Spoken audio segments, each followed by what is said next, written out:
Olá a todos, seja bem-vindo no meu canal do YouTube e hoje nós vamos falar um pouquinho, começar essa conversa para falar um pouquinho sobre métodos de treinamento. A gente tem entendido aí, e até a própria literatura confunde um pouco, cada autor segue um caminho e obviamente que nós não pretendemos criar um único caminho, mas trazer uma discussão sobre o que são métodos de treinamento. Essa discussão sobre métodos de treinamento, ela se firmou muito na literatura internacional por volta dos anos 70, dos anos 80.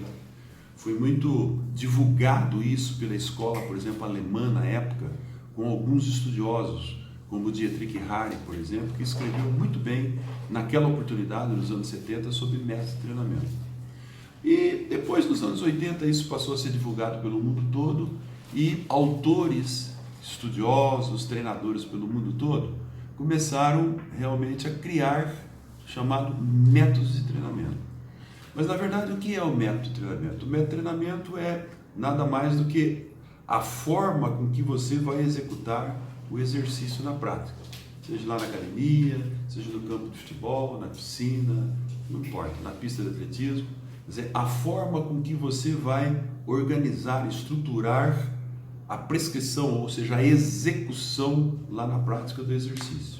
Quando eu digo para o indivíduo assim, ele vai realizar 5 séries de 10 flexão do tronco, e digo para ele que o intervalo da série será de 1 minuto, então eu estou estruturando, construindo, organizando como vai ser essa prática. Então isso se constitui como um método.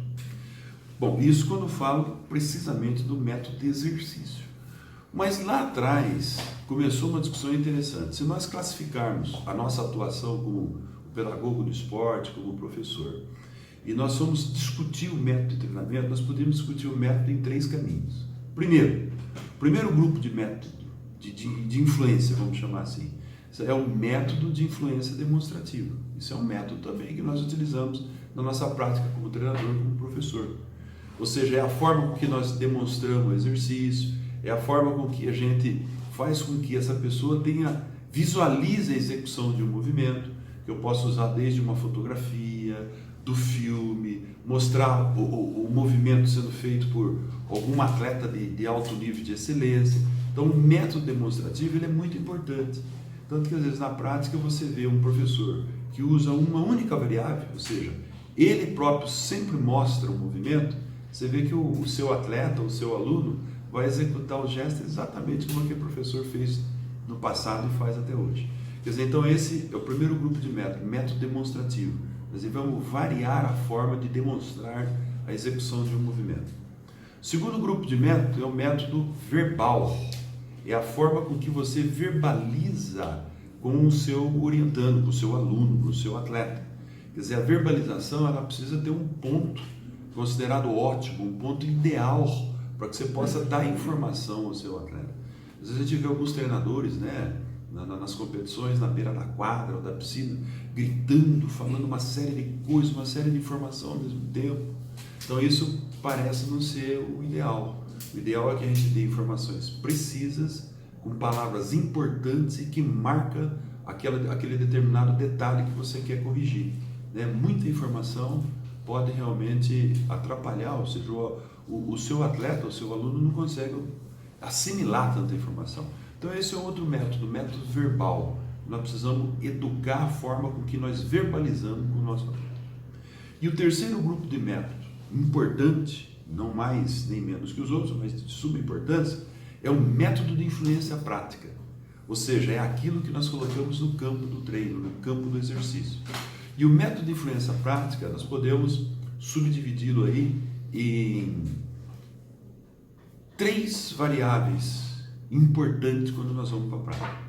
O método de influência prática, nós podemos exercer esse exercício de uma forma contínua, que é aquele exercício que nós prescrevemos duradouramente, normalmente tem o objetivo de desenvolver a capacidade ou melhorar o metabolismo aeróbico do atleta. É o exercício prolongado por 20 minutos, 30 minutos, 50 minutos, enfim, conforme o objetivo. A outra estrutura é o método intervalado, ou seja, todo tipo de exercício que nós executamos tem pausa, tem intervalo. Por exemplo, tem 1 hora, 1 hora e meia de treino, 2 horas, não importa.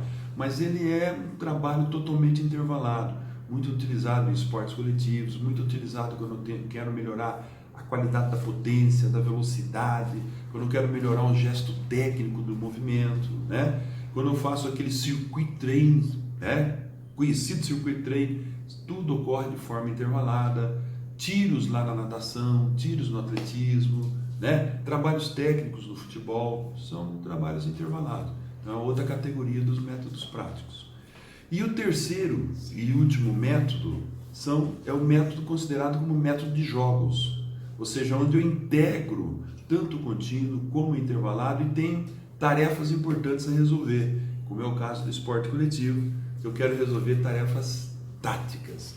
Então, vejam vocês, são 3 grandes grupos de método: método demonstrativo, método verbal e método de influência prática. Quando eu cheguei no método de influência prática, eu dividi ele em 3, que são o método de exercícios contínuos, método de exercícios intervalados e o método de exercícios em jogos, tá? Onde você trabalha o método de jogos, você encurta isso, né? 2 contra 2, 1 contra 1, uma bola, 2 bolas, 3 bolas, né? Método de jogos na descida, na grama, na areia, na subida, enfim, você cria situações que podem ocorrer no jogo.